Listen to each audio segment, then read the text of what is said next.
સ્વામિનારાયણ ભગવાનની જય. આધ્યાત્મિક માર્ગમાં વિશ્વમાં અનેક પ્રકારની સાધનાઓ છે, જેમ કે વ્રત, તપ, જપ, મૌન, ગુફાવાસ વગેરે વગેરે વગેરે. પરંતુ મુક્તાનંદ સ્વામી કહે છે કે મનમત્ત થઈને કોટી સાધન કરે, સદગુરુ શબ્દ વીણ સર્વે કાચું. હવે આ સાધના છે એ ગુરુ દ્વારા સદ્ય ફલવતી થતી હોય છે. હવે આ સાધનાનું ફળ શું છે કે ગુરુના સમાગમથી આપણે અક્ષરરૂપ થવાનું, એટલે ગુણાતીત ગુરુના સમાગમથી અક્ષરરૂપ થવાનું અને પરબ્રહ્મની ભક્તિને પામવું, એ આપણી આ સાધના છે. ભગતજી મહારાજે 3.5 વર્ષમાં સાધનાની સિદ્ધિના શિખરે બેસી ગયા.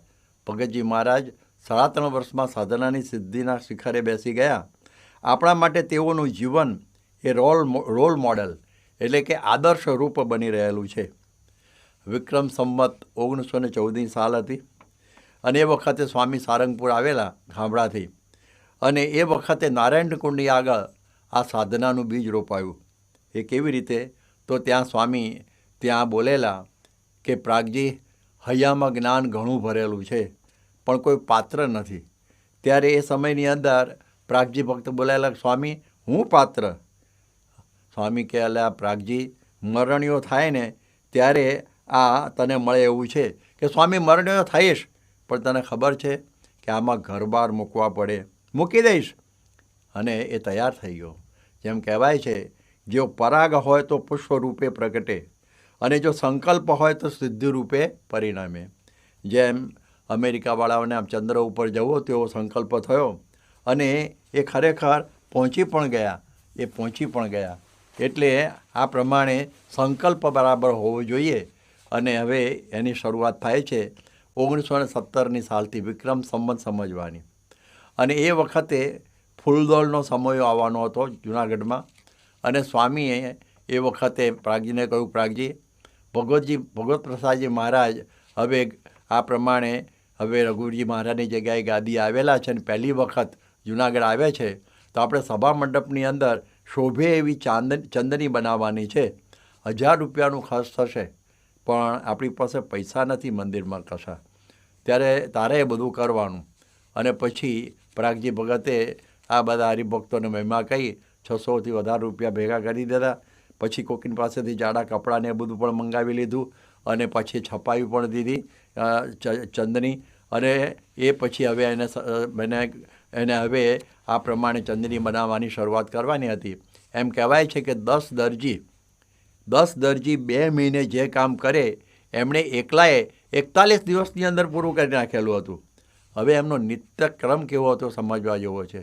સવારના 3 વાગે ઉઠી જતા, પછી નિત્યવિધિથી બધી પરવારતા, પછી મંગળા આરતીની અંદર જતા, અને ત્યાર પછી એ આ સીવવા માટે બેસતા ચંદની. તે બપોરના 12 વાગે રાજભોગ થાય ત્યારે એ વખતે એ ઉઠતા, એક બેઠકે, પાણી નાસ્તો બધું કશું જ નહીં, એ રીતે બેસતા. અને આ પ્રમાણે પછી જમી લેતા, અને જમીને પાછા બેસતા તો રાતના 12 વાગ્યા સુધી મશાલના અજવાળે આ કાર્ય કરતા. સ્વામિનારાયણ સંભાળતા સ્વામિનારાયણ મંત્ર કરતા, આ હંમેશા આ કાર્ય કરતા. એક વખતે સ્વામી રાતના લગભગ 8, 9, 10 વાગે એ ત્યાં આવ્યા, અને એમણે જોયું કે પ્રાગજી ખરેખરી લગ્નથી આ કાર્ય કરે છે. અને ઊભા રહ્યા અડધો કલાક, અને પછી પ્રાગજી ભગતને કંઈક એવો અહેસાસ થયો કે પાછળ કોઈ છે, અને જોયું તો સ્વામી તરત દંડવટ કરી લીધા. અને આ વખતે સ્વામી એ વખત રાજી થયા અને કહ્યું કે જેવું તારું તાન આ ચંદની સીવવામાં છે એવું મહારાજની મૂર્તિમાં હોય ને તો કંઈ બાકી રહે નહીં. તો કે સ્વામી તમે કૃપા કરો ને તો થાય. ત્યારે સ્વામી કહે, જા, હું તારી ઉપર હવે ખૂબ રાજી છું, અને જે માગે ને એ હું તને આપી દઈશ. ભગતજી તો કંઈ બોલી શક્યા જ નહીં કે આ સ્વામી શું બોલે છે આ બધું. અને પછી સ્વામી બોલ્યા કે તારા મનમાં એમ હશે કે સાધુ થઈ શું આપશે, એમ ધારશો મનમાં નહીં, શ્રીજી અમારું માનશે, નવ રાખશો સંશય જરી, મળશે જગનો સુખ ભંડાર, મળશે જગનો સુખ ભંડાર, એવું અભય વચન દઈએ, માગો માગો ભગતજી આજ જે માગો ભગતજી આજ, જે માગો તે દઈએ. કે પ્રાગજી, તું આજે જે માગે આપીશ, હું આજે રાજી થયો છું, જા તું છે ને તારા હવે જ્ઞાનનું શું કામ, તું ઘેર જા. અને ઘેર જા, તને ત્યાં 60,000 રૂપિયા મળશે અને ત્યાં બેસીને ભજન કરજે. ત્યારે પ્રાગજી ભગત આ પરીક્ષાની અંદર હવે સમજી ગયા અને પછી એ બોલ્યા કે સ્વામી, મેં 13 વર્ષ સુધી ગોપાળાનંદ સ્વામીનો સમાગમ કર્યો છે અને 9 વર્ષથી તમારા સમાગમમાં છું, પણ મેં કોઈ દિવસ એવું સાંભળ્યું નથી કે ધન અને સ્ત્રીની અંદર કંઈ સુખ હોય. અને આ તમે મને પૈસા આપો છો તો પછી કદાચ હવે હું ઘેર જઈને હવેલી કરીશ અને પછી 2 કરકા કરીશ, પણ એમાં મારા જીવનું શું સારું થશે? એટલા માટે આ પ્રમાણે મારે આ કશું જોઈતું નથી. સંસારનું જે ક્ષણિક સુખ છે, સુખ છે શા કામનું, રાજી થયા હો તો ગુરુજી જ્ઞાન દેવ ગુરુ આપનું. તમે ગુરુ ક્યાંના છો વસનાર, તમે ગુરુ ક્યાંના છો વસનાર, તમારું ઘર ત્યાં જઈએ. એમણે વાત કરી કે જુઓ, આ સંસારનું સુખ તો બધું ક્ષણિક છે, માટે આ મારા જીવ સત્સંગી થાય, મહારાજની સમીપમાં રહેવાય અને તમારું અક્ષરધામ છે ત્યાં તમે રહો છો, તમે પોતે જ અક્ષરધામ છો, એ મને બતાવો. મારે આ 3 વરદાન સિવાય કશું જોઈતું નથી. જેવી રીતે નચિકેતાએ પણ બધું ઘણી બધી લાલચો એ અમે આપી, પણ મૃત્યુંજયી વિદ્યા જ માગી. જેવી રીતે પ્રહલાદે પણ તે નરસિંહ ભગવાન પાસે એ માગ્યું કે મારી ઇન્દ્રિયોના ગણ થકી રક્ષા કરજો, એ જ માગ્યું. તો જે ખરેખર આ ભક્ત હોય છે એને આ જ માગવાનું હોય છે. તો આ તો ઉત્તમ કક્ષાના ભક્ત હતા, એટલે આમાં પાસ થઈ ગયા અને આ પ્રમાણે કહ્યું કે મારે તો હવે આ જ માગવું છે, બીજું કશું માગવું નથી.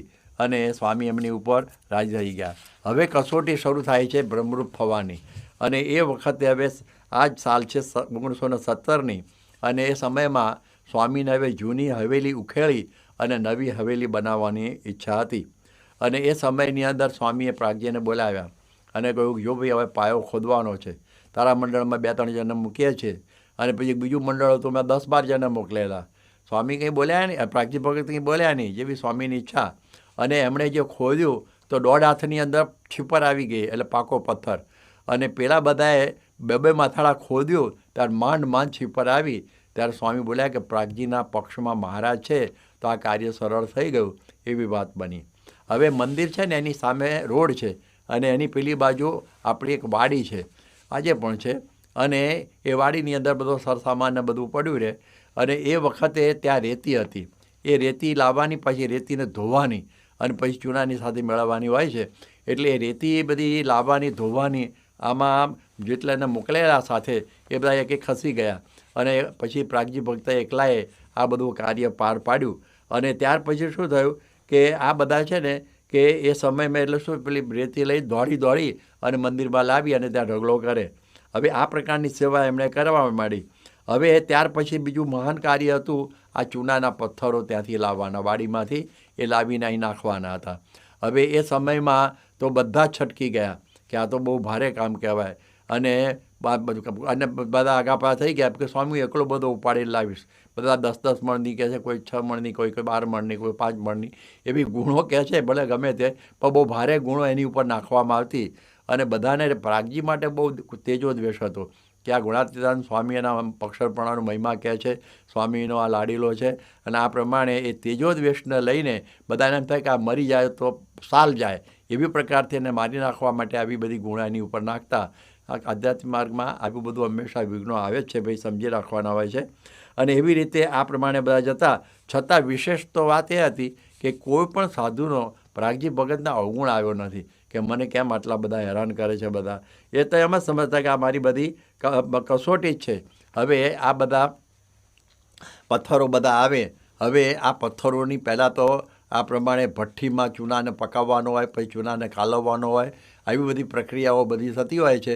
એટલે ભઠ્ઠીની અંદરની બધી વાત તો હું આગળ કહું છું, પણ આ પ્રમાણે ત્યાર પછી જે ચૂનાને કાલવવાનો હોય છે ને, એના માટે એ બધા 4 હવાડા એમણે કરેલા. અને એમાં પગથી ચૂનો કાચરવાનો હોય અને એ કચરવાનો હોય, અને એ પછી એ બધું કચરે. હવે આમાં તો પગે ટાંકીઓ પડી જાય અને એની ગરમીથી બધું આ પ્રમાણે આંખે અંધારો પણ આવી શકે, એવી પ્રકારનું બધું થાય.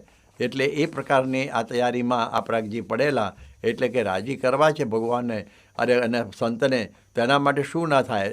જેમ અટલાદરા મંદિર વખતે પ્રમુખ સ્વામી મહારાજે પણ આ કાર્ય માથે ઉપાડેલું ચૂનાની ચક્કીનું અને આખા શરીરમાં ડાઘા પડી ગયેલા, પણ એને કંઈ ગણ્યા વગર કાર્ય કરતા એ પ્રકારની આ વાત આપણને દેખાય છે. એટલે કહે જેને ભગવાનને રાજી કરવા છે એને આ કોઈ પ્રકારનું અશક્ય નથી. અને આ તો બધું સમજે જ્યાં અંગ્રેજી એમ કહે ધીસ ઇઝ નોન થિંગ, જાણતા હતા કે આવી ઉપાધિઓ આવવાની જ છે.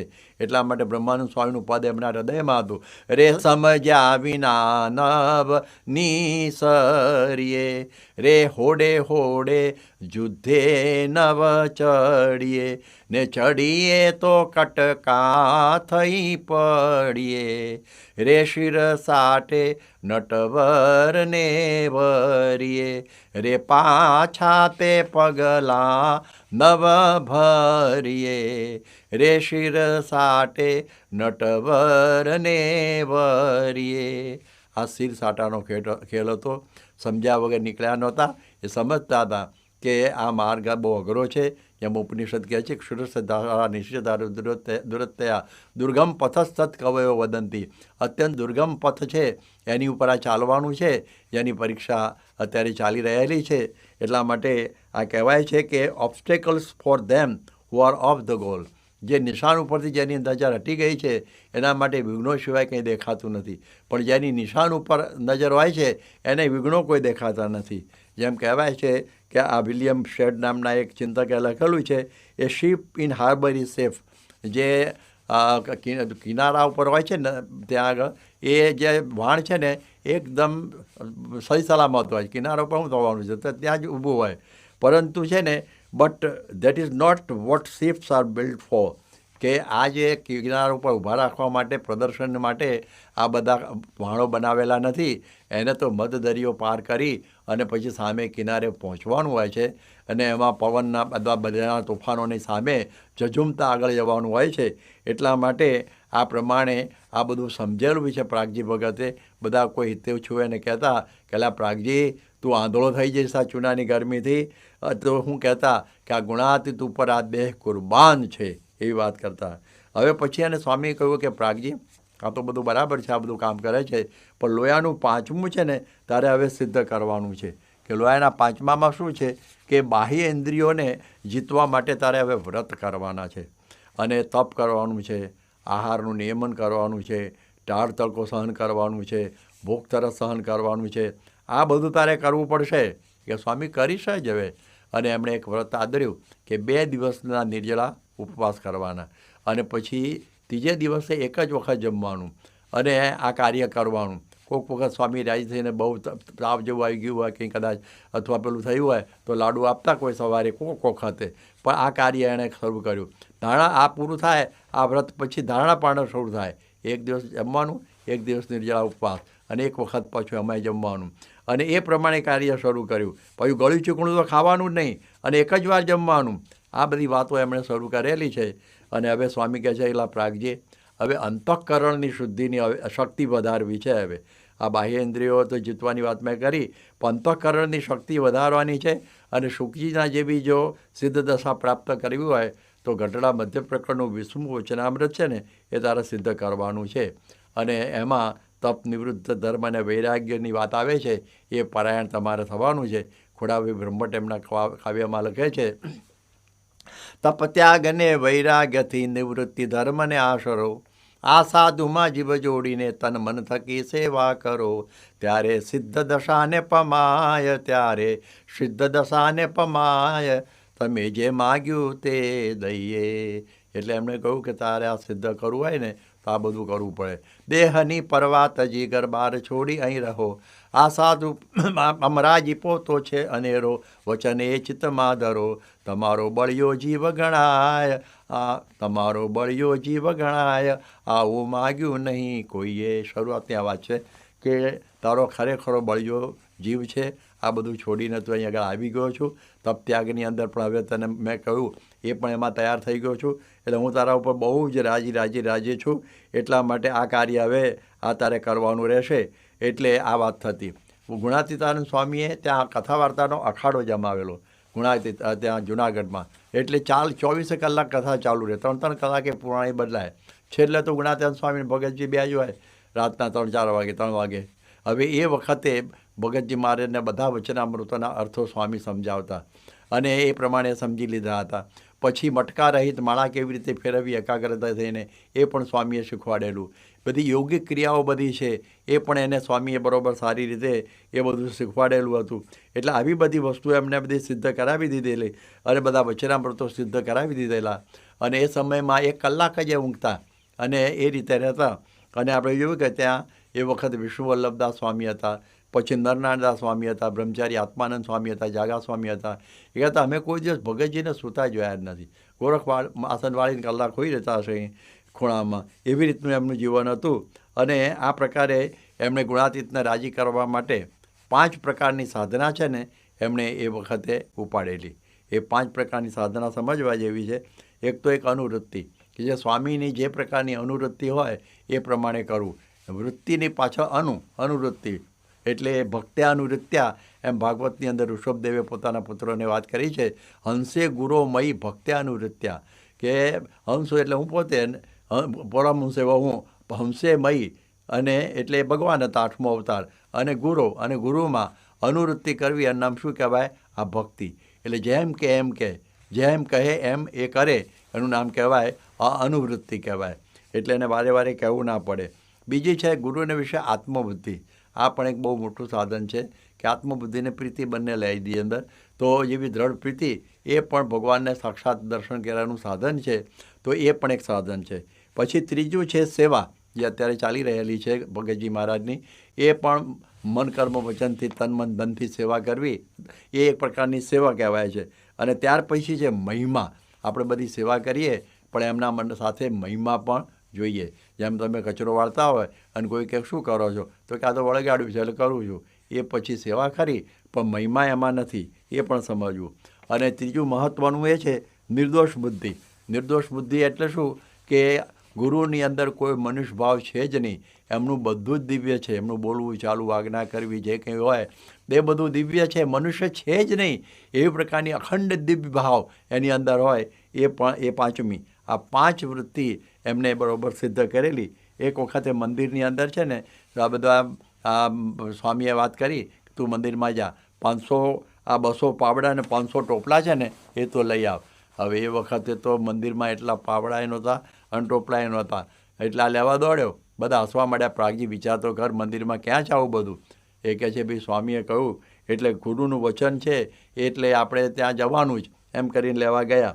એક વખત સ્વામી બહુ મૂડમાં આવી ગયા અને કહ્યું, પ્રાગજી મને એમ થાય છે કે આ ગિરનાર કેટલા વખતથી અહીંયા આગળ તપ કરે છે, મને એમ થાય છે કે આજે એનું કલ્યાણ કરી નાખવું છે, માટે તું એમ કર ને એને જઈને બોલાવી લાવ.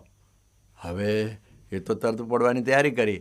ત્યારે બીજા બધા હોય ને અક્ષરડાયા, હવે એ બધા કહેવા માંડ્યા કે આ જો ભાઈ સ્વામી તો ઉંમર પ્રમાણે તું બોલે, તું જરા વિચાર તો કર કે ત્યાં ગિરનાર કોદાળો અહીં આવવાનો છે. એટલે તરત ઊભા રહી ગયા અને પાછા વળીને કહે છે, જુઓ એક રાજા હતો અને એણે એક બીડું ફેરવ્યું કે જે આ કૂવો છે ને છલોછલ પાણીથી ભરેલો, એમાં પડીને જે કોરો આવે ને એમાં મારે એને ગામ આપવું. બધા હસી તો ના શકે રાજાનું હોય એટલે પણ મનમાં બસવા માંડ્યા હશે. અને એ વખતે એક સિપાહી તૈયાર થઈ ગયો અને એ પડ્યો અંદર અને ભીનો થઈને બહાર આવ્યો. બધા હસવા માંડ્યા પછી તો. અને પછી ફરી પાછું બીડું ફેર્યું કે છે કોઈ બીજો તૈયાર, અને એ વખત પાછા આ સિપાહીએ ઉપાડ્યું અને એ પ્રમાણે એ પાછો અંદર પડ્યો અને પછી ભીનો થઈને બહાર આવ્યો. 7 વખત આવું થયું. રાજાએ ગામ આપી દીધું. એટલે બધા એકદમ પોઠા પડી ગયા કે આ તો હાળું ભારે કરી, આ કેવી રીતે બન્યું હશે?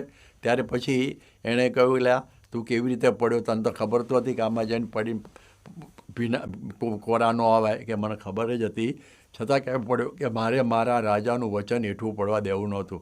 અને રાજાએ પણ કહ્યું, જુઓ મારે તમારી પાસેથી એ જોવું હતું કે આટલા બધા તમે બેઠા છો, એમાં મારે જોવું હતું કે મારું વચન કોણ માને છે. એ મારું વચન, આ નિર્દોષ બુદ્ધિની વાત આવી ગઈ કે મારું વચન કોણ માને છે. એટલે આ પ્રમાણે આ તૈયાર થઈ ગયો. એટલે એમ એને ગામ આપ્યું. એટલે આ કહે છે ને જેમ સ્વામીની જીભ ફરીને એમ ભગતજીનો દેહ ફરતો હતો. એવી પ્રકારની એમને સ્વામીના વિશે આરૂઢ પ્રીતિ હતી. એ આપણને આમાંથી દેખાય છે. એટલે આ છે આપણી સાધના. જેમ નેપોલિયને કહ્યું, તમે કેમ વિશ્વયુદ્ધ બન્યા છો, તમારા સૈન્યની અંદર આટલી બધી શું દૈવત છે કે ચાલો બતાવો. તે લોકો બધા દરિયા કિનારે બધા પરેડ કરતા હતા. ત્યાં જઈને કોઈ પરેડ બંધ કરી દો, બધા પાણીમાંથી દોડા બનાવવા માંડો. અને બધા દોડામડાવાનું બળી ગયા. અડધો કલાક થયો, બસ હવે પાછા આવી જાવ. પહેલાં કંઈ પૂછવાનું રહ્યું નહીં, જતો રહે. બરાબર છે કે આ નેતાની આજ્ઞા પ્રમાણે આ લોકો મંડી પડે છે. ભલે આ ન બનતું હોય, અશક્ય હોય તો પણ એમાં આ પાછા પડતા નથી. તો આ આધ્યાત્મિક સાધનાની અંદર પણ એક રહસ્ય છે કે જે ગુરુ કહે એ ગુરુ આજ્ઞા વિચારણીય કે ગુરુની આજ્ઞામાં કોઈ દિવસે વિચાર કરવો જોઈએ નહીં. અને એ તો પછી દોડ્યા અને નિગિરનારને કહ્યું, ભાઈ તને સ્વામી બોલાવે છે અને જો તું આવે તો સન્મુખ અને ના આવે તો પછી તારી મરજી, પણ હું તો વિમુખ ના થઉં એમ કહીને માણસ ટેકવીને પાછા આવ્યા. એટલે આ પ્રકારની વાત છે. એક વખતે હઝરત ઇબ્રાહીમ હતા અને એમને એક ગુલામ આપવામાં આવ્યો અને એમને કહ્યું કે આ તમારી સેવા કરશે. હઝરતે પૂછ્યું, ભાઈ તારું નામ શું? કે જે નામથી બોલાવજો ને. પછી ફરી પૂછ્યું કે તારે પછી શું ખાવાનું જોઈએ? જે આપવું હોય આપજો ને, ખાઈ લેશું. અરે પણ કપડાં કેવા તને પહેરવાના આપું? એ જે આપવું હોય આપણને પહેરી લેશે. અરે તારી કોઈ પસંદ જ નથી? કે ના. કે કેમ? કે હું ગુલામ છું. તે ગુલામ એટલે શું? કે એને મન જ ના હોય, વેચાય. ઓહો. એ આસન ઉપર બેઠા તેથી ઊભા થઈ અને નીચે એના પગમાં પડી ગયા અને બોલ્યા કે આજે મને ખબર પડી કે ખુદાનો બંદો કોને કહેવાય. બંદો એટલે દાસ. કે દાસ કેવો હોય, ગુલામ કેવો હોય, આજે ખબર પડી. એટલે આ પ્રમાણે એ વેચાય. એ આ પ્રમાણે એનું મન જ ના હોય. એનું ભગવાન ગુરુનું મન, એ જ એનું આ મન. એ એક વિશેષતા આમાં ખ્યાલ આવી. આપણે ભઠ્ઠીની આગળ વાત કરેલી ને, કે પછી એ ભઠ્ઠી તો ચાલતી હતી અને કહે છે કે આ ભઠ્ઠી તો સ્વામી થાય છે. લાકડાના છાણા હોય છે, પહેલાં એની ઉપર લાકડા હોય, એની ઉપર પથ્થર, વળી પાછા છાણા, વળી પાછા લાકડા, વળી પાછા પથ્થર, એમ થરના થર ઉપર ચડે છે અને ઉપર પછી ડૂંટો હોય છે અને એની ઉપર અગ્નિ નાખવામાં આવે અને થોડા દિવસમાં ભઠ્ઠી બરાબર પાકી જાય. એટલે આ વાત તો છે સ્વામી, પણ એ પણ કંઈ રહસ્યની વાત કરો ને. ત્યારે સ્વામી કહ્યું, એટલે સાંભળ લ્યા, રહસ્યની વાત કરું તને કે આ સ્થૂળ દેહ છે ને એ છાણા છે અને એની ઉપર લાકડા છે એ આપણો સૂક્ષ્મ દેહ છે. એની ઉપર જે પથરા છે એ કારણ દેહ છે. એમ એની થપ્પીઓ બધી કર્યા કરવાની. અને જે આ નેત્રરૂપી જે આ ડૂંટો છે ને, હવે આ પ્રમાણે આ નેત્ર છે, ડૂંટો છે. નેત્ર ઉપર જેમ ડૂંટો હોય છે ને આગળ જે છિદ્ર, એ આ નેત્ર છે. અને જે અગ્નિ છે એ ભગવાનની મૂર્તિ છે. એ ભગવાનની મૂર્તિને એ નેત્રમાં ધારવાની અને એને અખંડ ભજનના જોરે આવી સ્થિતિ થઈ જાય અને આ જેમ પેલી ભઠ્ઠી પાકે છે ને એવી આ બ્રહ્મ ભઠ્ઠી આ તૈયાર થઈ જાય. એ વાત સ્વામીએ એમને કરી. આ વાત થઈ. હવે આત્મબુદ્ધિની વાતમાં એવું આવે છે કે એક વખત સ્વામી માળિયાથી સાંકડા બદર જતા હતા, માળિયાહાટીનાથી. અને એ વખત રસ્તાની અંદર એવું થાય કે વરસાદ વરસ્યો અને પછી તો શું કરવું? તો એમણે 2 ગુણિયા લઈ લીધા, એને પછી એને સીવી લીધા. દરજી તો હતા, ફટાફટ બધું હોય, તૈયાર જ હોય કે એમનું બધું એમના વસ્ત્રમાં. અને પછી એનો ઓઢો બનાવી અને સ્વામી ઉપર ઉડાડી દીધો એટલે વરસાદ ભીંજાય નહીં. આ નામ કહેવાય આત્મબુદ્ધિ. કહે છે ને આત્મવત્સ, આપણે કહે છે ને આત્મન પ્રતિકૂલાની પરેશાન ન સમાચારે. પોતાને જે લાગતો કે આપણા વિનાથી ગુરુ પણ થતા હશે ને, તો આવી પ્રકારનો પ્રેમ એમને હતો. હવે આ આગળ આવે છે કે એક મહિમાની વાત. હવે એક વખત સ્વામી ત્યાં હતા જૂનાગઢમાં અને મેં તો કુંડી જોયેલી છે, દર્શન કરેલા છે, અત્યારે નીકળી ગઈ છે. પણ એક કુંડી હતી ને એની ઉપર સ્વામી ઊભા હતા, એંઠવાડની કુંડી, અને એની અંદર પાણી ભરેલું હતું, છલક થતું હતું અને સ્વામીના પગ આગળ આવતું હતું, થોડું અડતું હતું. અને એ વખતે સ્વામી બોલ્યા, પ્રાગજી અત્યારે 68 તીરથ કઈ જગ્યાએ હશે? પ્રાગજી ભગત સમજી ગયા અને તરત જ ખાપક્યા અંદર અને બધા સારી રીતે ગારાથી પેલા ગોંદી એંઠવાડમાં નાહ્યા.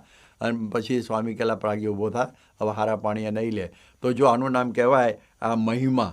એટલે એમને એમાં પછી એંઠવાડ બાઠવાડ બધું કશું જોવાનું જ નહીં, એ બધું એવી રીતે જ કાર્ય કરવાનું. એવી રીતનું એમનું આ જીવન હતું, એ આપણને દેખાય છે. હવે એક વખત એવો મોટો જબરો પ્રસંગ બન્યો કે સ્વામિનારાયણ મંદિરમાં દર તેરસે બધા મુંડન કરાવે સાધુઓ. દાઢી અને આ બધું મૂછ અને ઉપરના વાળનું દર તેરસે મુંડન. આજની તારીખે પણ એ રીતે થાય છે. અને એ સમયની અંદર હવે જે કરસનજી વાણંદ હતો ને એ મુંડન કરતો અને એ પાછી મશાલ પણ જાણે ધારે રાતના હાથમાં અને એ બધાને આ પ્રમાણે વિવિધ રીતે રાજી કરે. હવે એ સમયમાં એવું બન્યું કે એને એમ થયું કે 1 પૈસો તો આપે છે એક મુંડન દીઠે, બહુ મને ઓછો પડે. એટલે એને સીધો 100% ભાવ વધારી દીધો, 2 પૈસા મુંડનના. સ્વામી પેલા કરસન આટલો ડબલ ભાવ ના હોય, કારણ કે દાણા ધૂણી તો મંદિરમાંથી ઘણી વખત આપે ને બીજું કરે બધા બધું. પણ એ કહે છે કે ના, મારે તો 2 પૈસા જ જોઈએ. એ રિસાયો. અને પછી સ્વામીએ જોયું કે આ તો રિસાયો છે. એમ કરતાં કરતાં 1.5 મહિનો થયો. બધાના વાળ વધવા માંડ્યા, બધા અકળાયા. અને સ્વામી કહેલા, પ્રાગજી તને મુંડન કરતાં આવડશે? કે હા હા સ્વામી. અને તરત બજારમાં મોકલ્યો અને 2 રૂપિયા આપીને એમાંથી પછી બધું લઈ આવ્યો, સરસામાન બધો, જે અસ્ત્રો ને પછી એનું જે પેલું ચટપટીયું ને પછી આ પ્રમાણે પટ્ટીને બધું લઈ આવ્યો. અને પેલી લાકડાની પેલી પથ્થરનું હોય છે ને પેલું, એ બધું લઈ આવ્યો, આમ પથ્થરોને બધું. અને પછી કહ્યું કે તું પહેલાં મારું મુંડન કર. એટલે એમણે પહેલું એનું મુંડન કર્યું સ્વામીનું. એટલે કે સારું કર્યું. બધા સાધુઓ એની પાસે મુંડન કરાવવા માંડ્યા. 6 મહિના સુધી ચાલ્યું આ. અને એ વખતે મસાલ જાળવાનું કામ પણ પ્રાગજી ભગત કરતા. હવે પેલો છે ને કરશન પછી થયું કે આ તો મારું હાવ ગયું. અને 6 મહિને પછી એ પાછો આવ્યો. ત્યાં સુધી કાર્ય સ્વામીએ એ વખતે ત્યાં કરેલું. એવી આ પ્રકારનું એમનું આ બધું જીવન હતું. એટલે એ દૃષ્ટિથી આ પ્રમાણે સ્વામી એની ઉપર એવી રીતે રાજી રહેતા હંમેશા. અને હવે આગળ વાત આવે છે કે એક વખત સ્વામી હંમેશા એક બધી સેવા કરતા કે રોજ કે જે કોઈ બધા સવારના પોરમાં બધા મજૂર આવ્યા, કડિયા આવ્યા હોય, એ બધાને આ પ્રમાણે કામ સોંપવા, બધા પાવડા આપવાના, કંઈ બધું કામની બધી વહેંચણી કરવી અને બધું કરું, સરસામાન આપવો. એમાં એમના ટાઈમ બહુ જતો. એટલે સ્વામીને સવારે કથામાં એ જવાય નહીં. એટલે સ્વામી હવે મનમાં હતું કે જો આ કોઈ ક્રિયા કોઈ માથે લે તો પછી મારે આ થોડી અનુકૂળતા કથામાં થાય. હવે આ જાણી ગયા. અને એમણે આ કહ્યું, સ્વામી આ ક્રિયા હું કરીશ, એવું પ્રાગજી ભગતે કહ્યું. સ્વામી કહે, પ્રાગજી તું તો મારો અંતર્યામી વાક્યો લે. અને સ્વામી બહુ રાજી થયા એની ઉપર. અને પછી તો આ પ્રમાણે એ ક્રિયા એણે ઉપાડી લીધેલી હતી. એટલે એવી રીતનું સ્વામી આવું કાર્ય કરતા. અને સ્વામીના વચને અને એમના મનનું જે મનમાં હોય એ એમની મરજી જાણીને આ બધું કાર્ય પ્રાગજી ભગત કરતા. એક વખત એવું બન્યું કે બધા પથરા હતા, એની ઉપર કૂતરું હતું અને મરી ગયેલું રાત્રે. અને એ વખતે બધા સવારે કડિયા આવ્યા. એ કે ભાઈ આ તો કૂતરું મરી ગયું છે, પણ કોઈ હરિજન આવીને કાઢે પછી અમે કામ શરૂ કરીએ. બધા બેસી ગયા એમને. એટલે સ્વામી થયું આ તો બહુ ખોટું થાય છે. જેને બધાને મોકલે કે ભાઈ જોવાનું શું થયું છે, કે કડિયા કેમ કામ નથી કરતા? કે ભાઈ કૂતરું મરી ગયું છે પથરા ઉપર. બધા એ જ જવાબ લાવે. પ્રાગજીને કહ્યું, પ્રાગજી જાય જરા. પ્રાગજી સમજી ગયા. તરત જ કપડાં કાઢીને ફાળ્યું પહેરી લીધું, લુગડું, અને તરત જ્યાં જઈને અને પેલા કૂતરાને જ્યાં નાખવાનું ત્યાં નાખ્યા. બધા પથરા પાણીથી ને ધૂળથી ધોઈ નાખ્યા. પોતે પણ ધૂળથી નહીં નાખ્યો આખા શરીરે. અને પછી શુદ્ધ થઈને આવી ગયો. બધા કે ચામડીઓ ચામડીઓ. સ્વામી કહે ભાઈ આ પ્રમાણે બધાએ ચામડા ચૂંટતા હોય છે અને મારા વચને કર્યું એમાં એને શું ખોટું કર્યું છે? આ મંદિરનું કામ ઝડપથી થાય. આવી રીતે સ્વામીની મરજી જાણીને કામ કરતા. હવે 1918ની સાલ હતી ને, એમાં એવું બનેલું કે સ્વામી કારિયાણી આવ્યા, વડતાલ ગયેલા, અને પછી વચ્ચે કારિયાણી આવ્યા. ત્યાં નથુ પટેલ ત્યાં રહે. હવે એમની બહુ ઈચ્છા હતી કે બધાને મારે કંસાર જમાડવું. સ્વામી કે બધાને નિસ્વાદીપણા નિયમ કે ભાઈ બધા નિયમ ઊંચા મૂકો. અને પછી કે સારું. અને પછી કંસાર તો થઈ ગયો અને બધા જમી લીધું. અને વાસણ ઉટકતા, પાર્ષદો વાસણ ઉટકતા હતા, ભેગા પ્રાગજી ભગત ઉટકતા હતા, પણ સ્વામિનારાયણ ધૂન સાથે. અને એમાં કંસાર ચોંટી ગયેલો તપેલામાં. એ ઉખેડતા વૃત્તિ તૂટી ગઈ અને સ્વામી દોડતા આવ્યા. એટલે એ પ્રાગજી મજૂરની જેમ કામ કરે છે? કે હા સ્વામી, મારી વૃત્તિ તૂટી ગઈ, હવે તું ફરીથી પાછું તું જોડી દે. આ કેવી મોટી વાત કહેવાય. આપણે તો એનાથી ઊંચા કે આપણી વૃત્તિ તૂટે જ નહીં, જોડેલી હોય તો તૂટે ને, એવી પરિસ્થિતિ છે. ત્યારે આ પ્રમાણે સ્વામીએ જાગ્રતમાં અખંડ ભજન કરતા એવી કરી દીધેલા. એટલે ભજન કરતાં કરતાં ક્રિયા કરવી એ જુગલબંધી એમને શીખવાડી. જેમ હાર્મોનિયમ અને તબલાની જેવી રીતે કંઠ અને કંઠની, વાદ્ય અને વાદ્યની, એવી રીતે આ ભજન અને ક્રિયાની જુગલબંધી. આ ક્રિયા એવો બહુ મોટો જુદી ટાઈપનો એમને શીખવાડેલો. હવે એક વખત સ્વામી છે ને માળિયા ગામમાં ગયેલા. અને માળિયાની અંદર ત્યાં બાબુ હાટી આપેલા આંબાવાડીયાના 200 આંબા સુકાતા હતા. વરસાદ નહોતો, બાજુમાં નદી હતી પણ વરસાદ નહીં. એટલે સ્વામીએ કથા ચાલતી હતી, કહ્યું કે ભાઈ આંબા સુકાય છે. બધા કે સુકાય બાપા, કથા કરો ને તમે, તો ભજન પ્રમાણે હોય. અને ત્યાં પ્રાગજી બધા સાંભળી ગયા. તરત જ 2 હાંડા લઈ અને 200 આંબાને 4 જ્યાં હાંડા બાજુમાં નદી વહેતી હતી ત્યાંથી લાવીને પીવડાવી દીધા. અને પછી ભીના કપડે આવીને ત્યાં ઊભો રહ્યો. ત્યારે મંજી ઠક્કર કહે, આ પ્રાગજી આ બધા લાડવા વહ્યા ગયા અને તું ઠેઠ દાળ ભાતમાં આવ્યો. આ સ્વામી કેટલી સરસ વાતો કથા વાર્તા કરી. અને પછી બધું બધા સ્વામી પ્રસાદી આપતા હતા. બધાને દાણીને આપેલી અને ઓંગળા વધેલા. એ કે લે ઓંગળા. ત્યારે કે એટલે ભૂતનું મન બાળવે અરે ભૂતનું બાકળે તને એમાં રસ પડી ગયો. પછી કંઈક જો આ સ્વામી આ એક દાણો મોઢામાં મૂકો, કામ બળી ગયો, ક્રોધ બળી ગયો, લોભ બળી ગયો, આમ તો બધું બળી ગયેલું એમને. પણ કહેવાનું હતું કે જુઓ સ્વામીની મહિમા સમજાવું હતું બધાને કે એક એક પ્રસાદીનો કેવો મહિમા છે એવો સ્વામીને એમણે શીખવાડેલો. અને એ પ્રમાણે આ વાત બની. અને એ સમયમાં પછી તમે જુઓ કે સ્વામીએ પ્રાગજીને કહ્યું, પ્રાગજી તું કંઈ વાત કર ને ભાઈ. એ કે સ્વામી હું શું વાત કરું, હવે મને તમે શું વાત કરવાનું કહો, તો કંઈ માગ હવે. ત્યારે કે જુઓ સ્વામી તમે મને બધા કસબ શીખવાડ્યા છે, દરજીનો છે, વાળંદનો છે, કડિયાનો છે, કુંભારનો છે, પછી આ પ્રમાણે મજૂરનો છે, એવા બધા ઘણા પ્રકારના વાળંદો બધા કસબો મને શીખવાડ્યા છે. મારી આવી ઈચ્છા છે મને આજે સાધુનો કસબ શીખવાડો. સ્વામી સ્તબ્ધ થઈ ગયા. ઓહો, સાધુનો કસબ શીખવા માટેની વાત કરે છે. એટલે એ પ્રાગજી બહુ અઘરો છે કસબ. ના મારે એ શીખવો છે કે જો જે તને પૂજે ને એ જ ગધેડે બેહાડે, તો પણ એનો અભાવ ના આવવો જોઈએ.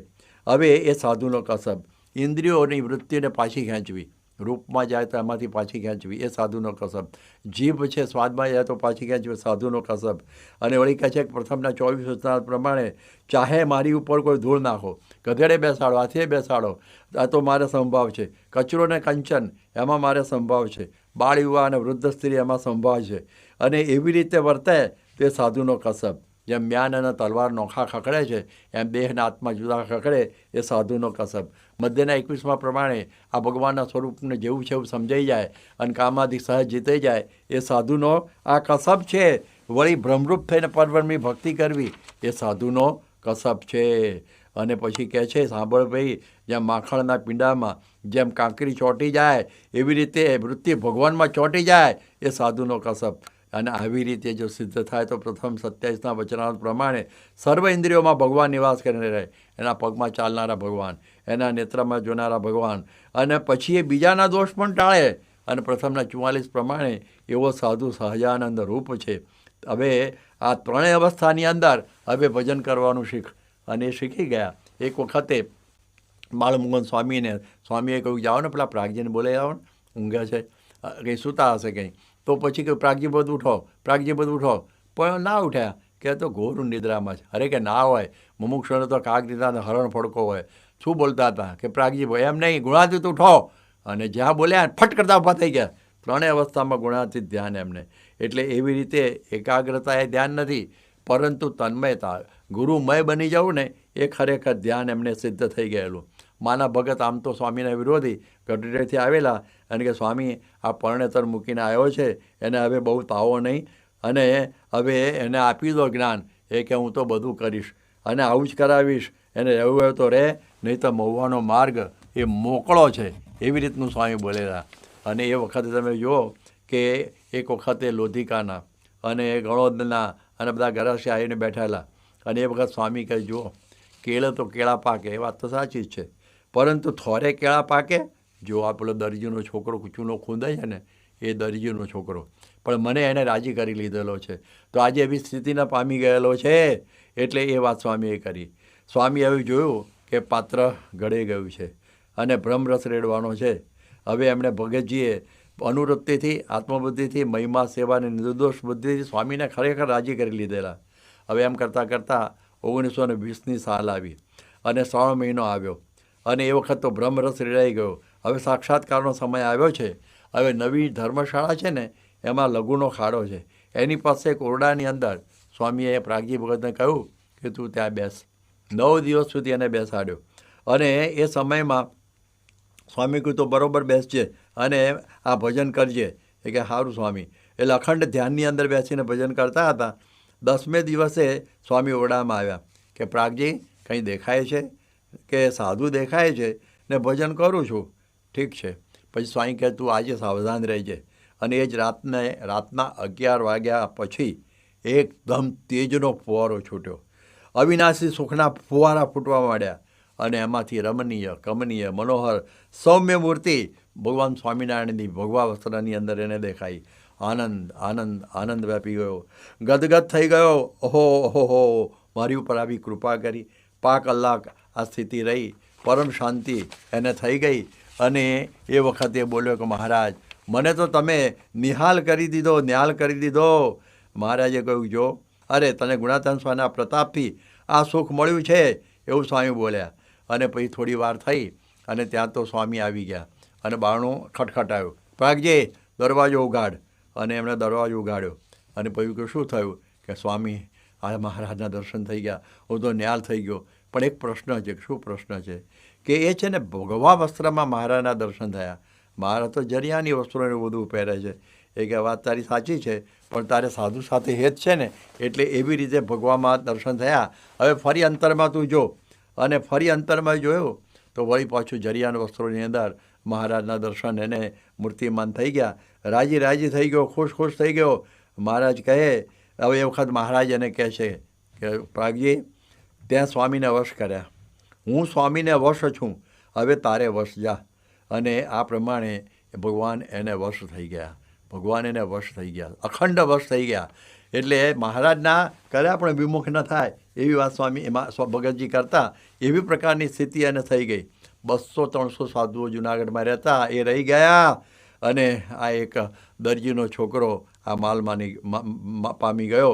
એટલા માટે લોંગ ફેલોએ આ એક વાત કરેલી છે કે heights was a great man, reach and kept not by sudden flight but when their companions left by toiling upwards in the night. કે આ પ્રમાણે આ બધા સૂતા હોય અને આ પ્રમાણે એ વખતે પ્રાગજી ભગતે સ્વામીને રાજી કરી લીધા. જેમ કહે છે ને કે જો સોવત હૈ સો ખોવત હૈ, જો જાગત હૈ સો પાવત હૈ, ઉઠ જાગ મુસાફિર ભોર વહી. એટલે કહે છે ને જે સુવે એ ખોવે છે, જાગે છે પામે છે. સ્વામી જાગતા, પ્રગતિ ભગત જાગતા હતા તો એ પામી ગયા. એક અદ્ભુત વાત બની ગઈ, એક અદ્ભુત વાત બની ગઈ. આનું નામ કહેવાય સ્વામિનારાયણીય સાધના. બસ આટલા શબ્દોમાં સ્વામિનારાયણીય સાધના ભગતજી આપણા માટે રજૂ કરી દીધી. આટલા જ થોડા સમયની અંદર 3.5 વર્ષમાં.